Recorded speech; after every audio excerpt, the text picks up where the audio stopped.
I'd get the power source hooked up before heading back into the Animus. But it's your call.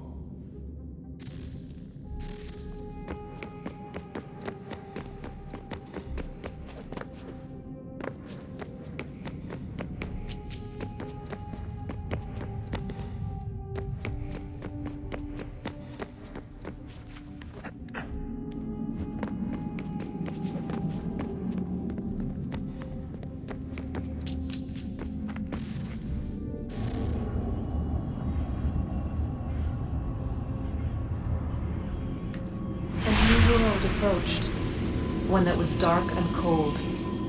It would consume us, for we were flesh, and flesh is frail. Though suits and shields might offer comfort, such adornments would not suffice, not to save us all. So we sought to change what we were. In this manner, we might thrive in a world made poisonous. It was Aita who volunteered to see if it might be done.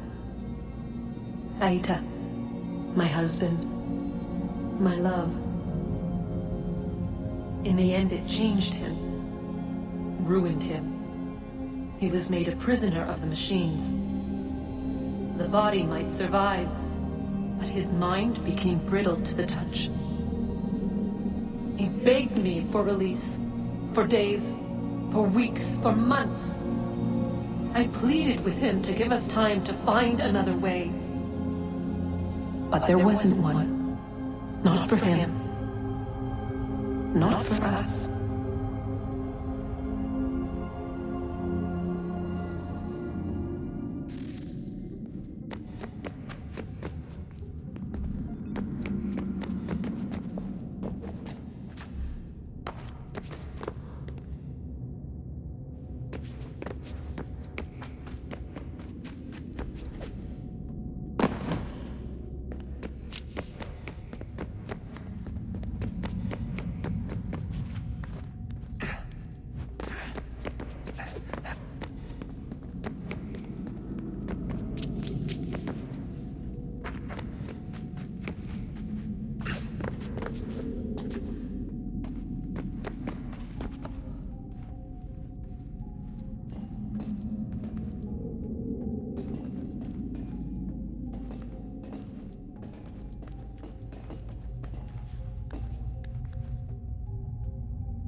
What is consciousness but a series of electrical impulses? And the body a vessel to hold these sparks. But it is weak. In time, it decays and crumbles into dust.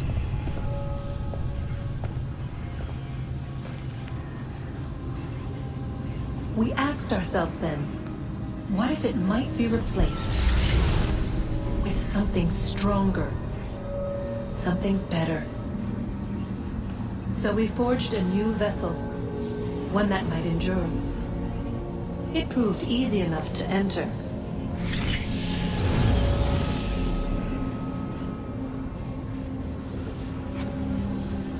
But to leave required something more, something wrong. And so this too they abandoned. I wondered, though, were they right to turn away?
Hey.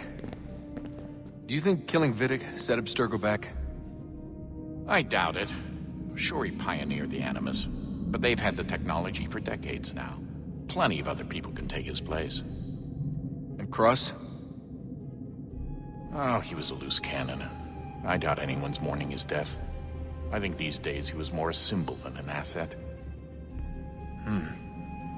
I'm sorry, I don't mean to dismiss what you did. But it's going to take a lot more than a couple of deaths to stop the Templars.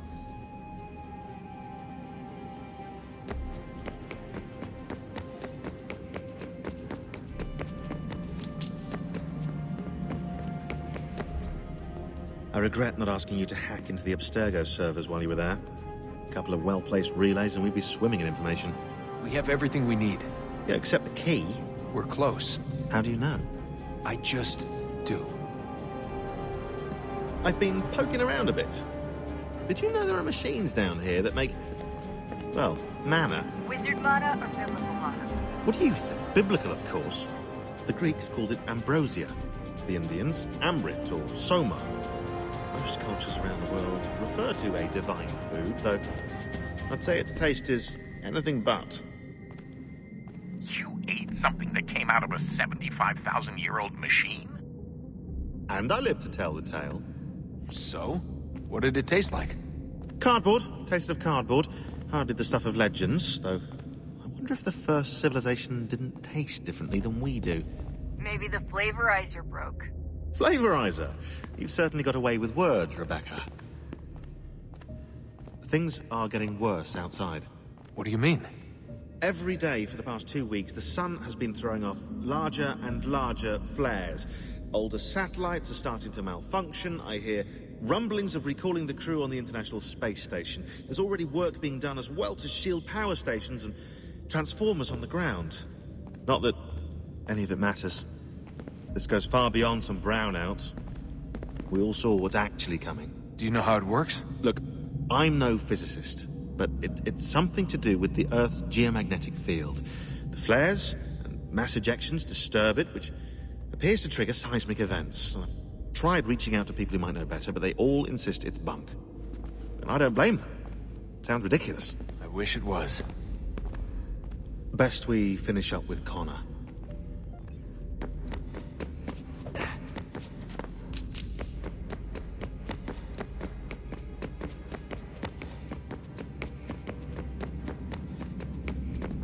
Hey, Desmond, didn't Subject 16's... His name was Clay. Sorry, didn't Clay say Washington was a Templar? No, he indicated that Washington came into contact with an Apple of Eden, but beyond that, it's all speculation. Furthermore, judging from the portrait referenced by Clay, the event occurred much later in Washington's life. Perhaps Connor wasn't even involved. It's very hard to know for sure. We'll just have to wait and see what, if anything, happens. So what was it like being back at Abstergo? I didn't expect to get out of there alive. It's a good thing Cross broke down the way he did. If he wasn't losing his mind, I'd probably be dead. I guess he never really recovered. What do you mean? When he first came to us, he was exhibiting symptoms of the bleeding effect. It was real bad. He'd just go in and out at a moment's notice. No animus required. Got a little violent, too, sometimes. It took a while and a bunch of therapy, but we thought we had it under control. Once he went back over to Abstergo, though, who knows what they did to him. I still worry about that happening to me. He was raised in an animus, Desmond. There's overexposure, and then there's Daniel. Poor guy. That could never happen to you. We won't let it. Hey, when this is all over, we should take a trip somewhere. Celebratory vacation. Yeah, that sounds nice. Now listen to you. Italy, Brazil, and the United States, all in the span of a few weeks.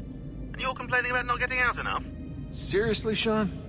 No, not seriously. Are you mad? Trust me, no one wants time off more than I do, right? Do you have any idea how hard it is to crank those database entries out as fast as I do? The sooner we're done here, the sooner we can take that vacation. Yeah, we should probably get back to work.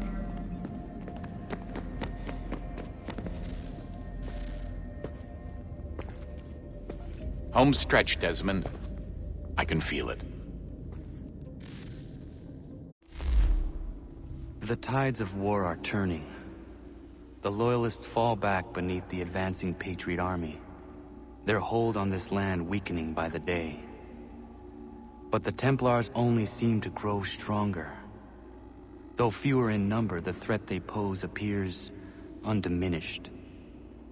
Making matters worse, Washington chose to spare the life of Charles Lee. I am told he has taken refuge inside Fort George, and so my days are spent searching for a way to breach its walls. Of my father, there is no trace, and I am glad of it. If I can be rid of Lee, there may still be a chance for reconciliation. And through it, peace.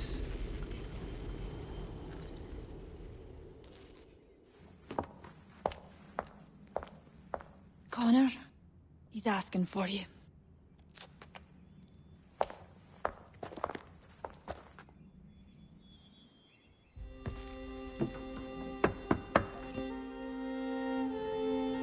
Hello, Connor.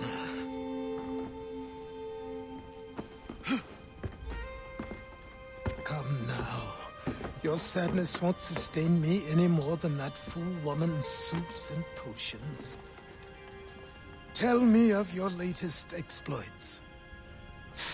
Charles Lee has been exposed, and the Patriots finally rid of him. They march now to secure the remaining cities that this country might finally be free. Then you have won. The land and your people are safe. Yet you seem troubled. Washington spared Lee's life. So long as he lives, all are in danger. The same is true for your father. When you first came to me, you understood what had to be done, swore you'd see it through. If not for the Brotherhood, for your people, and all those threatened by the Templars. But with Lee gone, my father might... Listen to me. You have not come this far to throw it all away over misplaced sentiment. Both men must die. Achilles. There is nothing more to discuss.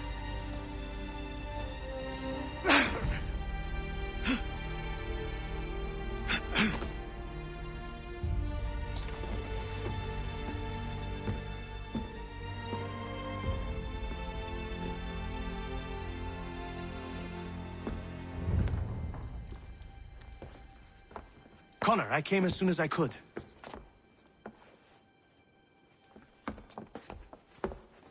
Tell me you bring good news. The Comte de Grasse said yes. You need only join his fleet in Chesapeake Bay and they will serve as required. But what exactly is it you intend? It's better that I show you.